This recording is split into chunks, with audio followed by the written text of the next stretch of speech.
2014 to 2020, like that was like your trial and error, like yes. just learning like the game, like putting in the work, going from like, I don't know if you would call that independent, like on your own, to going to a bigger platform. Yeah.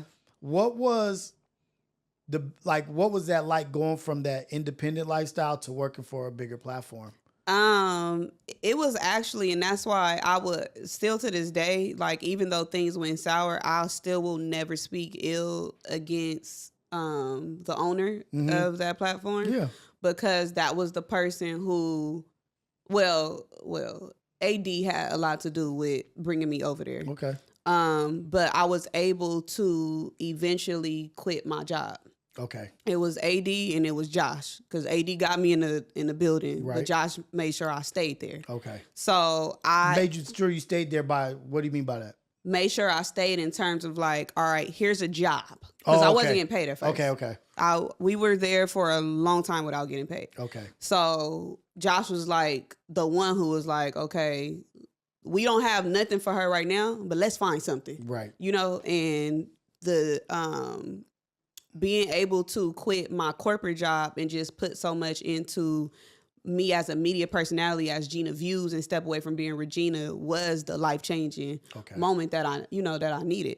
Yes, it was the first real job, the first situation in the, in that industry, but that's essentially what set me up to be right here. Right. I learned a lot there I was running the social media. Yeah. So I learned things about social media that not even just social media, how to run a show, how to promote clips and things like that from him, from that man, Yeah. So, and that's stuff that I'm even applying to this day. Like, all right, I'll make sure that if I talk to this person, I need to get this many clips, and drop it right here. Yeah.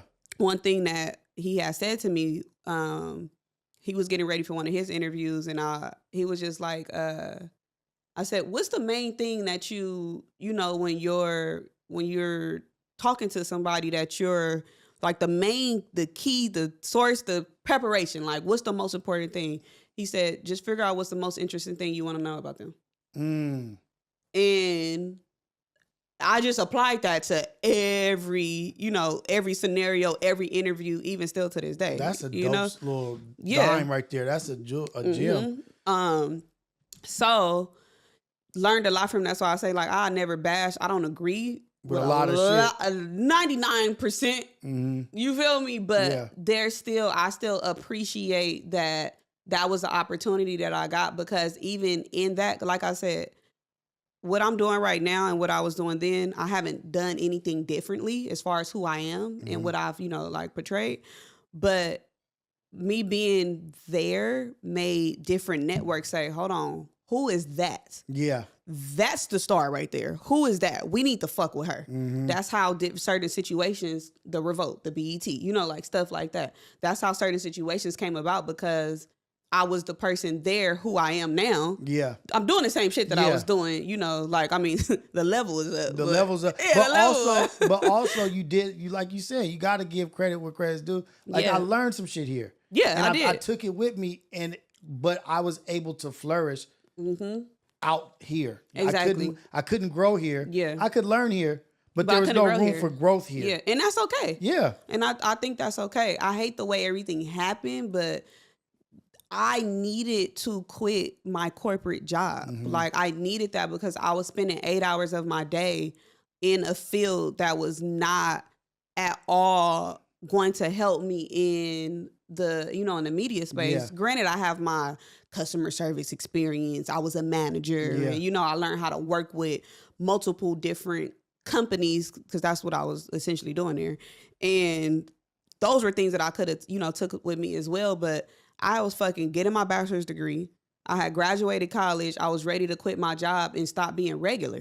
Like, I was ready to stop being regular. Like, I am above average. I don't need this normal shit. Why am I here? Why am I still at work? Why am I still in school? Like, it's time to... Like, I actually see my amazingness now. Yeah, let's change this shit up. Like, so, that being from, like how you said, from 2014 to 2020, going into a different level in my life, I was able to fully embrace Gina Views and fully work as Gina Views, while I'm not the main character here, but I'm learning here. Yeah. And that was good for me in my career. And building it's process. a big platform. Right, huge. It's a big ass platform, the biggest platform on the West Coast. Dude, I was looking at the numbers today because I was talking shit to Yeah.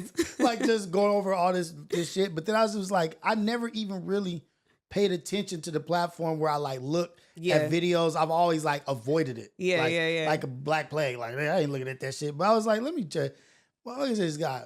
Views on views on views on release. Like, them motherfuckers doing their thing. I can't shit on a nigga. Like, them motherfuckers pumping and jumping. Like, it's a circus right now. Hey, it's a this circus. Motherfucking county jail right now. Hey, he like a cockroach. He gonna survive it too. Yeah. Little plantation, but can't take away. Yeah, Candyland over there. You cannot take away from the influence. Okay. You can't. You can't fake the influence. No. You can't. You can't. It's a well-oiled machine that they got over there, and I'm respecting it more and more day by day as I pay attention. But I'm just getting into this space really as an older person, like looking at it, like trying to understand it. But it's not the traditional media, and we need to be okay that in 2025, nothing is traditional. Right. These days, like we all doing everything different. Everybody getting it on their own. You can be a professional TikToker. You don't have to have a job. Get paid good. Getting paid great. Like you don't. It's nothing is traditional these days. So and people are stuck in the like the thoughts of this is not how it was. Yeah, get used to it because it's never going back. Yeah. Well, I mean, the culture left. The culture left. The culture left. It's never gonna be back to the way that. To me, that was the best era of that platform. It's never gonna be the same. It really is not. Well, that's too. I don't. A lot of people don't give. Well, maybe because they don't know, but if you ask me, AD and T-Real have a lot of responsibility on how the cast was, who the people were. Mm-hmm. AD was, like I said, the person who brought me on, but AD was able to rebrand at the end of the day and bring Duno, T-Real, and then they eventually brought Smack. If I'm not mistaken, and Laura also has credit with this, Laura and T-Real were the ones who said, let's bring Suspect on. Really? Yeah. Oh, shit. So they technically were casting. They were. So that's why it looks a little bit different because, like, I mean, obviously his leadership is bad. So he's not the great person with casting. Obviously, we see where the fuck everybody at now, but that's why a team is so damn important and people play so many different roles because you need somebody to say, okay, this person's going to do this. You need somebody else to say, well, this person will be great here. Yeah. And AD and T-Real had a lot to do with the cast and how, like who was coming on and things like that. And that's a rough thing when you have like an all-star situation going on, right? Yeah. And you don't even realize how valuable that shit is. Yeah. And you start like, oh, you know what? I could do better here. But moving that one piece fucks up the whole situation. And then now